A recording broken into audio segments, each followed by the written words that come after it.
പ്രേമലേ, ഈ ഇറാൻ്റെ ചില നിർദ്ദേശങ്ങളുണ്ടല്ലോ, ഈ പശ്ചിമേഷ്യൻ സംഘർഷവുമായി ബന്ധപ്പെട്ട് ചില നിർദ്ദേശങ്ങൾ അമേരിക്ക നിരുപാധികം തള്ളിയതായിട്ട് പറയുന്നുണ്ട്. എന്തായിരുന്നു ആ നിർദ്ദേശങ്ങളെ സംബന്ധിച്ച് വരുന്ന വാർത്ത? രണ്ട്, തള്ളിയത് എന്തുകൊണ്ട്? ചേട്ടാ, ഇത് ഈ യുദ്ധം അവസാനിപ്പിക്കാൻ ലക്ഷ്യമിട്ട് മധ്യസ്ഥ ചർച്ചകൾ നടന്നിരുന്നല്ലോ. ഇപ്പോൾ പാകിസ്ഥാനാണ് മുഖ്യ കാർമ്മികത്വം അതിന് വഹിച്ചത്. അപ്പോൾ ഇതിൽ അമേരിക്കൻ പ്രസിഡന്റ് ട്രംപ് ഏതാണ്ട് ഒറ്റ പേജുള്ള 14 നിർദ്ദേശങ്ങൾ ഇറാന് കൈമാറിയിരുന്നു പാകിസ്ഥാൻ മുഖേന. തിരിച്ച് ഇറാനും അവർക്ക് പറയാനുള്ളത് പാകിസ്ഥാൻ മുഖേന അമേരിക്കൻ പ്രസിഡന്റിനും കൈമാറിയിരുന്നു. അതിൽ പ്രധാനപ്പെട്ട 3 കാര്യങ്ങളിലാണ് ഇറാൻ വ്യക്തത ആവശ്യപ്പെട്ടത്. ഒന്ന്, അവരുടെ ആണവ സമ്പുഷ്ടീകരണം അല്ലെങ്കിൽ ആണവായുധ നിർമ്മാണവുമായിട്ട് ബന്ധപ്പെട്ടുള്ള കാര്യങ്ങളിലുള്ള അവരുടെ പരമാധികാരം അംഗീകരിച്ചു കൊടുക്കണം. ഒന്ന്. 2, ഇതിൻ്റെ പേരിൽ ഉണ്ടാക്കിയിരിക്കുന്ന അന്താരാഷ്ട്ര സാമ്പത്തിക ഉപരോധങ്ങൾ പിൻവലിക്കണം. 3, ഹോർമൂസ് കടലിടുക്ക് അത് സ്വതന്ത്രമായി പ്രവർത്തിക്കാൻ അനുവദിക്കണം. അക്കാര്യത്തിൽ അവരുടെ പരമാധികാരം അംഗീകരിച്ചു കൊടുക്കണം. ഇത് 3ഉമായിരുന്നു പ്രധാന കീറാമുട്ടികൾ. അപ്പോൾ ഇതെല്ലാം തന്നെ ഇപ്പോൾ അമേരിക്കൻ പ്രസിഡന്റ് ട്രംപ് തള്ളിക്കളയുന്നു എന്നുള്ളതാണ് വിവരം. അത് അദ്ദേഹത്തിൻ്റെ സോഷ്യൽ മീഡിയ ഹാൻഡിലായ ട്രൂത്തിൽ അദ്ദേഹം തുറന്ന് പറഞ്ഞിരിക്കുകയാണ്. ഇറ്റ് ഈസ് ടോട്ടലി അൺഅക്സെപ്റ്റബിൾ എന്നാണ് ട്രംപ് പറഞ്ഞേക്കുക. ഒരു കാരണവശാലും അംഗീകരിക്കാനാകില്ല, പൂർണ്ണമായി അംഗീകരിക്കാനാവില്ല എന്നുള്ളതാണ് അദ്ദേഹം പറഞ്ഞിരിക്കുന്നത്. അപ്പോൾ ഇതിൽ ഈ പറയുന്ന ആണവ നിർവ്യാപനം അല്ലെങ്കിൽ ഇറാൻ ആണവ പദ്ധതികളുമായിട്ട് മുൻപോട്ട് പോകുന്നതിൽ ഇറാനായിട്ട് മുന്നോട്ട് വെച്ച ഒരു സുപ്രധാന ഉപായമുണ്ടായിരുന്നു, ഒരു സാധ്യത. അവർ പറഞ്ഞ നിർദ്ദേശം ഇതാണ്: ഞങ്ങൾ ആണവ ഇന്ധനം കൈവശം വെക്കുമ്പോഴല്ലേ പ്രശ്നം, ഒരു കാര്യം ചെയ്യാം, മൂന്നാമതൊരു രാഷ്ട്രത്തിന് ഈ പറയുന്ന ആണവ ഇന്ധനം കൈമാറാം. ഈ പറയുന്ന ചർച്ചകൾ അലസിപ്പിരിയുകയോ അല്ലെങ്കിൽ അമേരിക്ക ഈ പറയുന്ന കരാറിൽ നിന്ന് ഏകപക്ഷീയമായി പിന്മാറിയാൽ മാത്രമേ ഈ ആണവ ഇന്ധനം ഞങ്ങൾ തിരിച്ചെടുക്കൂ. ആ രീതിയിൽ ഇത് ഒരു മൂന്നാമതൊരു രാഷ്ട്രത്തിന് സൂക്ഷിക്കാൻ കൊടുക്കാൻ ഞങ്ങൾ തയ്യാറാണ് എന്നുള്ളതാണ് ഇറാൻ വെച്ചിരിക്കുന്ന നിർദ്ദേശം. പക്ഷേ ഈ വ്യവസ്ഥ അമേരിക്കൻ പ്രസിഡന്റ് തള്ളിക്കളയുകയാണ്. കൂടാതെ ഇസ്രയേൽ പ്രധാനമന്ത്രി ബെഞ്ചമിൻ നെതന്യാഹു എടുത്തിരിക്കുന്ന നിലപാട് ഇവിടെ നിർണായകമാണ്. അദ്ദേഹവും വ്യക്തമാക്കിയിരിക്കുന്നു, ഇറാൻ്റെ കൈവശം ആണവ ഇന്ധനം ഉണ്ടാകാനേ പാടില്ല. ആ പറയുന്ന ആണവ പദ്ധതികളുമായിട്ട് അവർ പോയാൽ ഈ യുദ്ധം തുടരുക തന്നെ ചെയ്യും. ട്രംപും ഇത്തരത്തിലൊരു ഭീഷണി സ്വരത്തിലാണ് പറഞ്ഞിരിക്കുന്നത്. അദ്ദേഹം പറയുന്നത്, ഇറാൻ്റെ ആണവ നിലയങ്ങൾ ഞങ്ങളുടെ ഉപഗ്രഹ സാങ്കേതിക വിദ്യ കൊണ്ട് എല്ലാ നിമിഷവും നിരീക്ഷിച്ചു കൊണ്ടിരിക്കുകയാണ്. അവിടെ എന്തെങ്കിലും ഒരു അനക്കമുണ്ടായാൽ ഞങ്ങൾ അവിടെ ബോംബിട്ട് തകർത്ത് കളയും എന്നുള്ള ഭീഷണിയും കൂടി ട്രംപ് നൽകുന്നുണ്ട്.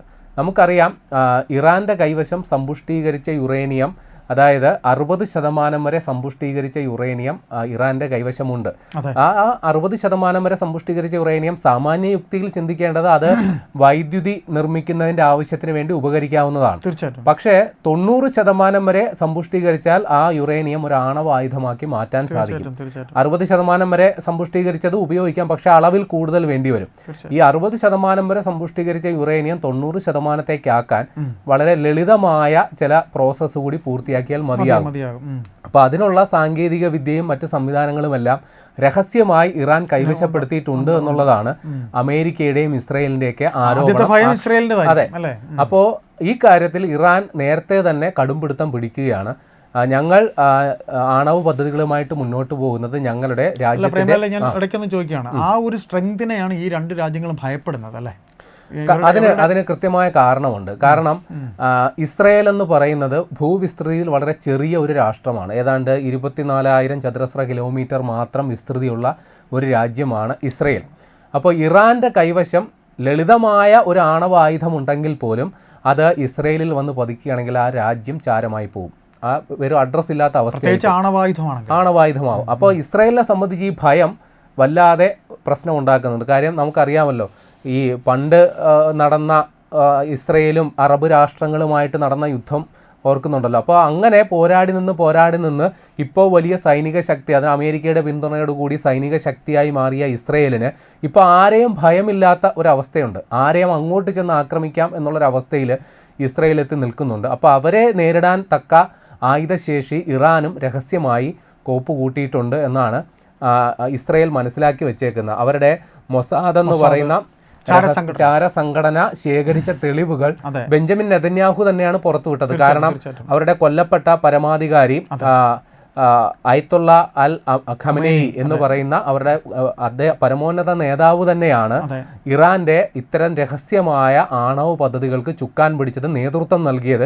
അപ്പോൾ അദ്ദേഹം തയ്യാറാക്കിയ അല്ലെങ്കിൽ അദ്ദേഹത്തിന്റെ ആജ്ഞ അനുസരിച്ച് തയ്യാറാക്കപ്പെട്ട രഹസ്യമായി തയ്യാറാക്കപ്പെട്ട ആണവ പദ്ധതികളുടെ ബ്ലൂ പ്രിന്റ് ഈ മൊസാദ് ഇറാനിൽ നിന്ന് മോഷ്ടിച്ച് ആ രേഖകൾ പ്രകാരം ബെഞ്ചമിൻ നെതന്യാഹു ലോക മാധ്യമങ്ങൾക്ക് മുന്നിൽ വാർത്താ സമ്മേളനം നടത്തി ഈ കാര്യം പറഞ്ഞു. അപ്പോൾ ഈ തെളിവുകൾ പുറത്തുവിട്ടതിന്റെ അടിസ്ഥാനത്തിലാണ് 2018 ഇറാനുമായിട്ടുള്ള ആണവ നിർവ്യാപന കരാറിൽ നിന്ന് അമേരിക്കൻ പ്രസിഡന്റ് ട്രംപ് ഒറ്റയടിക്ക് പിന്മാറിയത്.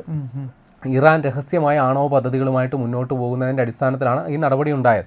അപ്പോൾ അന്ന് മുതൽ ഈ ഇറാനും അമേരിക്ക അല്ലെങ്കിൽ ഇറാനും ഇസ്രയേലുമായിട്ട് ഒരു യുദ്ധാന്തരീക്ഷം അല്ലെങ്കിൽ ഒരു സംഘർഷാന്തരീക്ഷം ഉടലെടുത്തിരുന്നു. ഇപ്പോൾ അത് ഒരു യുദ്ധത്തിലേക്ക് ചെന്നെത്തി. ഇനി ഏറ്റവും നിർണായകമായ സംഗതി, കഴിഞ്ഞ തവണ ഒരു 12 ദിവസം നീണ്ടുനിന്ന ഒരു കർട്ടൻ റൈസർ യുദ്ധം നടന്നിരുന്നല്ലോ. ആ യുദ്ധം അവസാനിപ്പിക്കാൻ വേണ്ടി അമേരിക്ക ഇറാന്റെ ആണവ കേന്ദ്രങ്ങളിൽ, ആണവ നിലയങ്ങളിൽ അവർ ബങ്കർ ബസ്റ്റർ ബോംബിട്ടാണ് യുദ്ധം അവസാനിപ്പിച്ചത്. അപ്പോൾ ഈ ഫോർദോ അതേപോലെ ഇസ്ഫഹാൻ എന്നീ 2 ആണവ നിലയങ്ങളിൽ ഈ സമ്പുഷ്ടീകരിച്ച യുറേനിയം സൂക്ഷിച്ചിരുന്നു എന്നുള്ളതാണ് രഹസ്യ വിവരം. അപ്പോൾ ഈ ബോംബാക്രമണത്തിന് ശേഷം ഈ യുറേനിയം അവിടെ ഭൂമിക്കടിയിൽ മൂടപ്പെട്ട നിലയിലാണ്, അത് തിരിച്ചെടുക്കാൻ പറ്റാത്ത അവസ്ഥയിലാണ് എന്ന് ചില വിവരങ്ങളും വന്നിരുന്നു. എന്നാൽ അതേസമയം തന്നെ ചില രഹസ്യ വിവരങ്ങളുടെ അടിസ്ഥാനത്തിൽ ഇറാൻ ഈ ആണവ ഇന്ധനം രഹസ്യമായി മറ്റേതോ സുരക്ഷിത താവളത്തിലേക്ക് മാറ്റി എന്ന തരത്തിലുള്ള റിപ്പോർട്ടുകളും വന്നിരുന്നു. അപ്പോൾ ഏതായാലും ഇക്കാര്യത്തിലൊരു സ്ഥിരീകരണം ഇനിയും കിട്ടാനുണ്ട്. അപ്പം നിലവിൽ അമേരിക്ക അവിടെ ഇപ്പോൾ ഒരു പൂർണ്ണ തോതിലുള്ള യുദ്ധം നടത്തുന്ന സാഹചര്യത്തിൽ അമേരിക്കൻ സൈന്യം നേരിട്ട് കരയുദ്ധം നടത്തി ഈ ആണവ ഇന്ധനം അവിടെ നിന്ന് വീണ്ടെടുക്കും, അത് അവിടെ നിന്ന് കടത്തിക്കൊണ്ട് പോകാനായിട്ടുള്ള പദ്ധതികൾ ആസൂത്രണം ചെയ്യുന്നു എന്നുള്ള വിവരങ്ങൾ ഇപ്പോൾ പുറത്തു വരുന്നുണ്ട്. എന്നാൽ അത് എത്രത്തോളം പ്രായോഗികമായി നടപ്പാക്കപ്പെടും എന്നുള്ളത് സംശയമാണ്. എന്തായാലും ഈ കാര്യത്തിൽ പ്രായോഗികമായി ഇറാൻ ഒരു ഒത്തുതീർപ്പ് ധാരണയിലേക്ക് എത്തുകയും അന്താരാഷ്ട്ര ആണവോർജ ഏജൻസിയെ ആണവ നിലയങ്ങളിൽ അവരുടെ നിരീക്ഷണങ്ങൾക്ക് അനുമതി നൽകുന്ന ഒരു നിലപാടെടുത്താൽ അപ്പോൾ മാത്രമേ എത്രമാത്രം ഈ ആണവ പദ്ധതികളുമായിട്ട് ഇറാൻ മുന്നോട്ട് പോയി എന്നുള്ള കാര്യം നമുക്ക് തീർച്ചയായിട്ടും അതിന് അനുമതി കിട്ടുമായിരിക്കുമോ? അങ്ങനെ വന്നു കഴിഞ്ഞാൽ വെറുതെയുള്ള അമേരിക്കയുടെ സംശയമൊക്കെ ഒന്നുമല്ലാതെ പോകില്ലേ? അല്ല, അങ്ങനെ അനുമതി കൊടുക്കാൻ സംശയവും അങ്ങനെ അനുമതി മുമ്പ് കൊടുത്തിട്ടുണ്ടല്ലോ. ഇറാനും ഇതേപോലെ സംശയ നിഴലിലായിരുന്നപ്പോൾ ഇറാൻ അന്താരാഷ്ട്ര ആണവോർജ ഏജൻസിക്ക്, അതായത് അയത്തുള്ള അലി ഖമനേയിയുടെ നിർദ്ദേശപ്രകാരം ആണവ പദ്ധതികൾ നടന്നിരുന്ന സമയത്ത് പല ആണവ കേന്ദ്രങ്ങളിലും ഈ അന്താരാഷ്ട്ര ആണവോർജ ഏജൻസിയെ പ്രവേശനം നിഷേധിച്ചിരുന്നു. ചില ആണവ കേന്ദ്രങ്ങൾ രഹസ്യമായിട്ട് തന്നെ അങ്ങനെ ഒന്നുണ്ട് എന്ന് തന്നെ പുറത്തു വന്നത് ഈ അടുത്ത കാലത്താണ്. അപ്പോൾ ചില കാര്യങ്ങൾ വളരെ രഹസ്യമായിട്ട് ഇറാൻ സൂക്ഷിച്ചിരുന്നു എന്നുള്ളത് വാസ്തവം തന്നെയാണ്. പക്ഷേ ഇപ്പോൾ ഇറാനിൽ എന്തൊക്കെ ഉണ്ട് എന്നുള്ളത് ഇപ്പോൾ പുറം ലോകത്തിന് അറിവുള്ളൊരു കാര്യമാണ്. ഈ പറയുന്ന ചാരസംഘടന എന്ന് പറയുന്ന മൊസാദ് പോലുള്ള ചാരസംഘടനകൾ കണ്ടെത്തി അവരിങ്ങനെ പുറം ലോകത്തെ അറിയിച്ചു എന്നുണ്ടെങ്കിൽ ഇറാൻ പറയുന്ന ഈ വ്യവസ്ഥ അവർ പറയുകയല്ലേ, നിങ്ങൾ നോക്കിക്കോളൂ എന്ന് പറയില്ല, അത് പിന്നെ അംഗീകരിക്കാതെ? അല്ല, നിലവിൽ അത്തരം ചർച്ചകളാണ് പുരോഗമിക്കുന്നത്.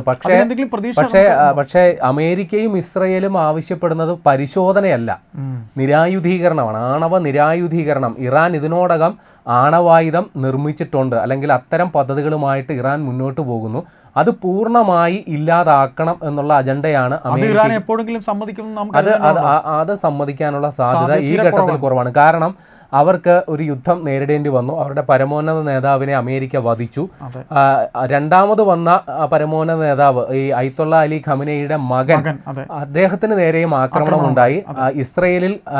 ഇറാനിൽ കടന്നു കയറി ഇസ്രയേൽ അവരുടെ പല സൈനിക മേധാവികളെ വധിച്ചു.